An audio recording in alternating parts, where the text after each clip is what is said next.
নমস্কার বন্ধুরা, এই চ্যানেলে আরেকটি ভিডিওতে তোমাদের সবাইকে স্বাগতম। তো বন্ধুরা, তোমরা কেমন আছো? আশা করি দেশ কিংবা দেশের বাইরে যে যেখান থেকে আমার এই ভিডিওটা দেখছো তারা ভালো আছো এবং সুস্থ আছো। চলো তাহলে বন্ধুরা, দেরি না করে ভিডিওটি দেখা যাক। বন্ধুরা, তোমরা কখনো কি চা পাতা চালনিতে চেলে তারপরে খেয়েছো? তো দেখো, আজকের থেকে এই ভিডিওটি দেখার পরে তোমরা চা পাতা অবশ্যই চেলে তারপরেই তোমরা খাবে। তো দেখো, আমি বলে দিচ্ছি নিচে, এটা তোমরা খেয়াল করেছো কিনা আমিও আগে জানতাম না। তো দেখো, খেয়াল করিনি, শুধু এটাই খেয়াল করেছি যে চা পাতা যখন চা আমরা কাপে খাই তখন কিন্তু লাস্টে একটু চা আমরা ফেলে দেই নিচে।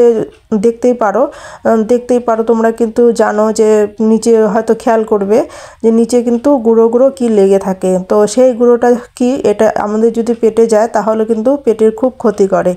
তো সেই যদি আমরা এইভাবে চালনিতে চেলে তারপরে আমরা এটা ব্যবহার করি তাহলে কিন্তু সেই গুঁড়োটা কিন্তু আর থাকবে না। আর এতটাই নোংরা থাকে নিচে, এটা পেটে গেলে আমাদের মারাত্মক ক্ষতি হয়ে যায়। তো দেখো, অল্প একটু চা পাতার মধ্যে কতগুলো গুঁড়ো ছিল। তো এই গুঁড়োগুলো যদি আমাদের পেটে যেত তাহলে কতটা ক্ষতি হতো। তো দেখো, খুব সুন্দরভাবে আমি পরিষ্কার করে নিলাম। এভাবে কিন্তু অবশ্যই তোমরা চেলে নিবে, তাহলেই কিন্তু পেটের আর ক্ষতি করবে না। তাহলে বন্ধুরা, চলো পরের টিপসটি দেখা যাক। তো বন্ধুরা দেখো, এই যে কাঁচা লঙ্কাগুলো যে রয়েছে, এই কাঁচা লঙ্কাগুলো কিন্তু আমরা ব্যবহার যখন করি এটা কিন্তু আমাদের অনেক উপকারও, যেমন কাঁচা লঙ্কা যেমন উপকারও আছে, তাতে আবার কিন্তু এটার থেকে কিন্তু আমাদের ক্ষতি করে। কিডনি রোগীদের কিন্তু প্রচণ্ড ঝাল হলে খুব ক্ষতি করে। তো এটা কিন্তু খুব ঝাল। এই বীজগুলো যদি আমরা ফেলে দেই, বীজগুলো ফেলে দিয়ে তারপরে খাই তাহলে কিন্তু আমাদের পেটের অত ক্ষতি হয় না। আর এই বীজগুলো কিন্তু পেটে গিয়ে হজম হয় না। বাচ্চাদের তো খুবই অসুবিধা হয়, আর বয়স্ক বড় সবারই কিন্তু এই বীজগুলো কিন্তু খুব ক্ষতি করে। সামান্য এই পিছনটা যদি কেটে এভাবে আমরা ভালো করে ঝাঁকিয়ে বা এরকম করে একটু করে নেই তাহলে কিন্তু বীজগুলো সব বেরিয়ে পড়বে। বন্ধুরা, আরেকটি কথা তোমাদেরকে, খুবই গুরুত্বপূর্ণ কথা, সেটা হচ্ছে এই যে মাঝখানের শীষটা যে হয় সেটা কিন্তু লঙ্কার ভিতরে দেখবে, আমি দেখিয়ে দিচ্ছি। দেখো, এই যে মাঝখানের যে শীষটা রয়েছে এটা কিন্তু পেটের খুবই ক্ষতি করে।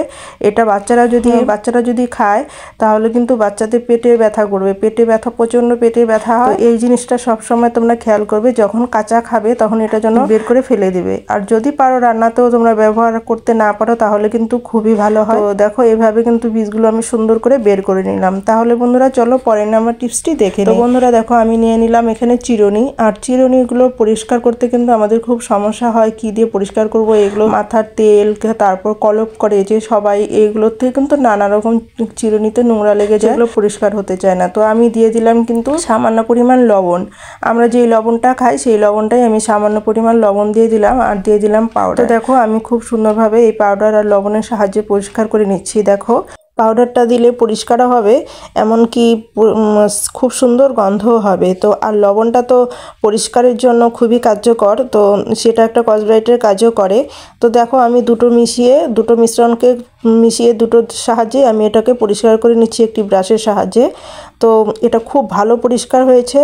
আশা করি তোমাদের ভালো লেগেছে, আমার তো প্রচুর ভালো লেগেছে। তোমরা অবশ্যই বাড়িতে ট্রাই করো। তো বন্ধুরা দেখো, কত সুন্দর পরিষ্কার হয়েছে।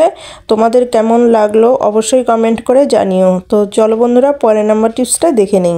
তো বন্ধুরা দেখো, আমরা যখন কোথাও যাই আর ব্যাগের মধ্যে যখন আমরা এই চাবিটা নিয়ে যাই তখন কিন্তু আমাদের কি হয়, ব্যাগে তো শুধু একটা জিনিস চাবি শুধু থাকে সেটা নয়, ব্যাগে অনেক কিছু থাকে। তো সেটা বের করতে গিয়ে, অন্য কিছু বের করতে গিয়ে চাবিটা পড়ে যায় বা চাবিটা হারিয়ে যাওয়ার ভয় থাকে। তো কোথায় হয়তো কোনো সময় আবার আসলাম বাড়িতে, চাবি খুঁজতে খুঁজতে আমাদের হয়রান, ভিতরে অনেক খুঁজতে হয়, ভিতরে সব জিনিসের মধ্যে এলোমেলো হয়ে আছে, কোথায় চাবি সেটাও খুঁজতে হয়, এরকমটা হয়, কিংবা হারিয়েও যায়। তো আমরা যদি সেটার থেকে যদি মুক্তি পাওয়ার জন্য আমরা এই চেনটার মধ্যে, যে চেনের যে হুকটা রয়েছে না, সেটার মধ্যে যদি আমি রিংয়ের মধ্যে ঢুকিয়ে নিই তাহলে কিন্তু এটা আর কোনো রকমের অসুবিধা হবে না, এটা ব্যাগের মধ্যেই পড়ে থাকবে। তো এটা যদি আমরা যতই কিছু করি না কেন এটা কিন্তু ব্যাগের মধ্যেই থেকে যাবে, আমাদের হারাবেও না, আর খুঁজতেও হবে না। আমাদের যখন আমরা ব্যাগটা হাত দিব তখনই আমরা এটাকে চট করে বের করে নিতে পারবো।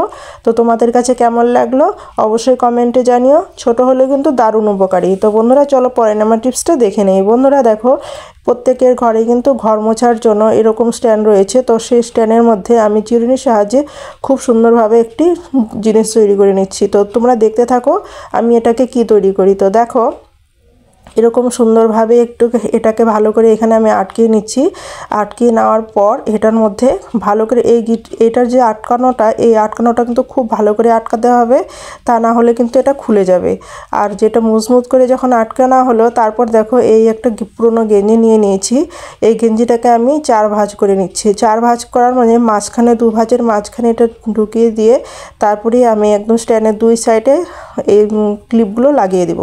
আর ক্লিপগুলো লাগিয়ে দিলেই কিন্তু আমার তৈরি হয়ে গেল একটা ঘর মোছা স্ট্যান্ড। ঘর ঝাড়া মোছা তোমরা কিন্তু সব কিছু এটার সাহায্যে করতে পারবে, কোনো রকমই অসুবিধা হবে না। তো দেখে নাও কিভাবে আমি এটা কতটা সুন্দর হয়েছে। তো দেখো খুব সুন্দরভাবে এটা আরও অনেক কাজে সাহায্য করে। দেখো টাইলস লাগানো ঘরে বা আমাদের এরকম ঘরে, পাকা ঘরে যদি উপরেরটা তো হাত দিয়ে পরিষ্কার করা যায় না, তো এটার সাহায্যে কিন্তু খুব সুন্দরভাবে পরিষ্কার করেও নেওয়া যায়। তাছাড়া কিন্তু বন্ধুরা, যেখানে তোমরা হাত দিয়ে আমরা পরিষ্কার করতে পারি না, দেখো খাটের চিপিগুলো, শোকেজের চিপিগুলো, সেগুলো কিন্তু এটার সাহায্যে খুব সুন্দরভাবে পরিষ্কার করে নেওয়া যায়। তো দেখো কতটা নোংরা হয়েছে, এটা কত সুন্দরভাবে পরিষ্কার হলো। তো বন্ধুরা, তোমাদের কাছে কেমন লাগলো? ভালো লাগলে লাইক, কমেন্ট, শেয়ার করে দিও। আর এই ভিডিওতে যদি কেউ নতুন হয়ে থাকো তাহলে সাবস্ক্রাইব করে আমার পাশে থেকো এরকম নিত্য নতুন ভিডিও পাওয়ার জন্য। আজ এই পর্যন্তই, দেখা হবে নেক্সট ভিডিওতে। কেমন?